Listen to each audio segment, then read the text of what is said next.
السلام علیکم عزیز دوستو۔ ہلاکو خان جو کہ چنگیز خان کا پوتا تھا، 15 اکتوبر 1218 عیسوی کو پیدا ہوا اور 8 فروری 1265 عیسوی کو اس دار فانی سے کوچ کر گیا تھا۔ وہ دنیا کا ظالم و جابر اور وحشی ترین انسان ہلاکو خان اپنے گھوڑے پر شان سے بیٹھا ہوا تھا۔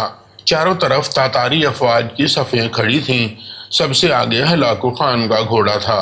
ہلاکو خان کے سامنے قیدی مسلمانوں کی 3 صفیں کھڑی کی گئی تھیں، جن کو آج ہلاکو خان نے اپنے حکم پر قتل ہوتے دیکھنا تھا۔ اس ظالم ہلاکو خان نے حکم دیا، ان کے سر قلم کر دو۔ حکم سنتے ہی جلاد نے لوگوں کے سر کاٹنے شروع کر دیے۔ پہلی صف میں ایک کی گردن کٹی، پھر دوسرے کی کٹی، پھر تیسرے اور چوتھے کی۔ پہلی صف میں ایک بے قصور بوڑھا غریب قیدی جو کہ اپنے گھر کا واحد کفیل تھا کھڑا تھا۔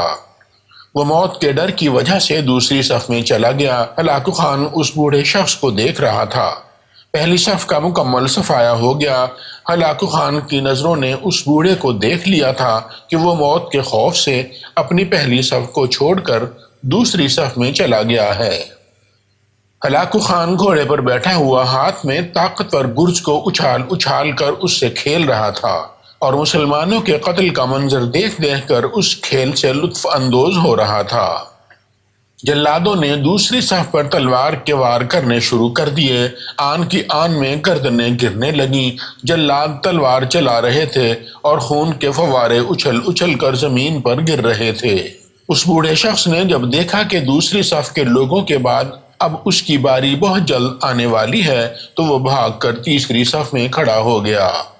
ہلاکو خان کی نظریں اسی بوڑھے پر جمی ہوئی تھیں۔ ہلاکو خان سوچ رہا تھا کہ اب تو تیسری صف آخری صف ہے، اس کے بعد یہ کہاں چھپنے کی کوشش کرے گا۔ اس بے وقوف بوڑھے کو میری تلوار سے کون بچا سکتا ہے؟ میں نے لاکھوں انسان مار دیے تو یہ کب تک بچے گا؟ تیسری صف پر جلادوں کی تلواریں بجلی بن کر گر رہی تھیں۔ ہلاکو خان کی نظریں مسلسل اس بوڑھے پر ہی جمی ہوئی تھیں کہ کیسے وہ بے چین ہو کر موت کی وجہ سے بے قرار ہے۔ تیسری صف کے انسانوں کی گردنیں گر رہی تھیں۔ جلاد بجلی کی تیزی سے اس بوڑھے کی گردن اڑانے کے لیے اس بوڑھے تک پہنچا تو یکدم ہلاکو خان کی آواز گونجی، رک جاؤ، اس کو ابھی کچھ نہ کہو۔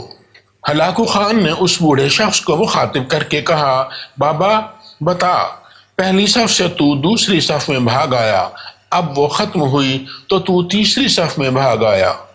اب بتا، پیچھے تو کوئی اور صف بھی نہیں ہے، اب تو بھاگ کر کہاں جائے گا؟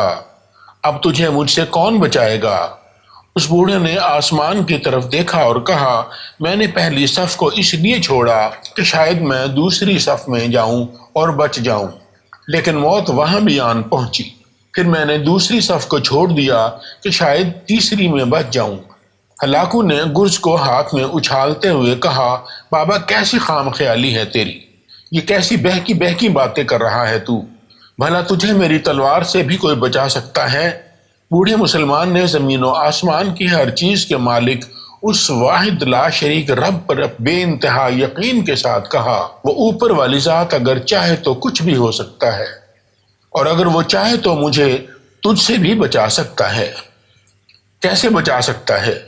ہلاکو خان نے اپنی تکبرانہ شان سے کہا کہ اچانک اس کے ہاتھ سے گرز گر پڑا۔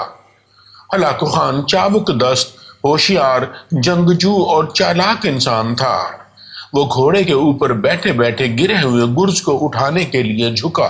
اس نے کوشش کی کہ زمین پر گرنے سے پہلے ہی اسے ہوا ہی میں پکڑ لے۔ اسی کوشش میں ہلاکو خان کا ایک پاؤں رکاب سے نکلا اور وہ گھوڑے سے نیچے آ گرا، جبکہ دوسرا پاؤں رکاب ہی میں پھنسا رہ گیا۔ ہلاکو خان کا گھوڑا اس اچانک افتاد سے اتنا ڈرا کہ بھاگ نکلا۔ ہلاکو خان نے خود کو بچانے کی بڑی کوشش کی، لشکر بھی حرکت میں آ گیا، لیکن گھوڑا اتنا طاقتور تھا کہ کسی کے قابو میں نہ آیا۔ وہ ہلاکو کو پتھروں میں گھسیٹ گھسیٹ کر بھاگتا رہا، یہاں تک کہ ہلاکو کا سر پتھروں سے ٹکرا ٹکرا کر اس قدر لہولہان ہو گیا کہ اس کی روح چند ہی منٹوں میں اپنے اس تکبر بھرے وجود کو چھوڑ کر جہنم رسید ہو گئی۔ لشکر نے بے انتہا کوششوں کے بعد ہلاکو خان کے طاقتور گھوڑے کو قابو کیا، لیکن اس وقت تک اس کا سر برے طریقے سے کچلا جا چکا تھا۔ ہلاکو خان کا لشکر اس بوڑھے بزرگ سے اتنا خوف زدہ ہو گیا کہ لشکر نے اسے جان بوجھ کر نظر انداز کر دیا اور وہ بوڑھا شخص بڑے اطمینان سے پیدل ہی اپنے گھر کی طرف چل پڑا۔ اسی لیے کہا جاتا ہے کہ مظلوم کی آہ سے ڈرو، کیونکہ جب وہ اللہ سے رجوع کرتا ہے تو قبولیت بہت دور سے اس کا استقبال کرنے پہنچ جاتی ہے۔ اللہ اکبر، سبحان اللہ و بحمدہ، سبحان اللہ العظیم۔ دوستو، اللہ حافظ۔